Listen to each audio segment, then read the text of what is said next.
திருவண்ணாமலை மாவட்டம் பிரம்மதேசம் என்ற ஊரில் ராஜேந்திர சோழரின் பள்ளிப்படை, அதாவது அவர் புதைக்கப்பட்ட கோவில் இருக்குதுன்னு சொல்றாங்க. இது அவரின் பள்ளிப்படை தானா? உண்மையில அவர் இங்கதான் புதைக்கப்பட்டாரா? அதுதான் இல்லை. ஏன்னா இந்த கோவில்ல உள்ள கல்வெட்டுக்கள்ல ராஜேந்திர சோழருடைய கல்வெட்டுக்கள் மொத்தம் 15 இருக்குது. பள்ளிப்படை கோவில்ல எப்படி அவருடைய ஆட்சி ஆண்டு கல்வெட்டு இருக்கும்?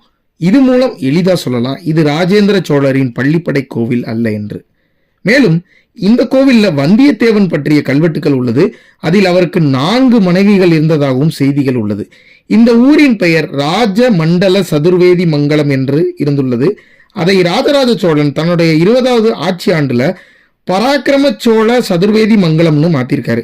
இங்குள்ள சுவாமிக்கு குடந்தை மகாதேவர் என்ற பெயர் வழங்கியுள்ளனர். ஆனால் தற்போது இந்த கோவிலை ராஜேந்திர சோழன் கோவில் எனவும் பிரம்மதேசம் கோவில் என்றும் அழைக்கின்றனர். இது மாதிரி காணொலிக்கு நமது பக்கத்தை சப்ஸ்கிரைப் பண்ணுங்க.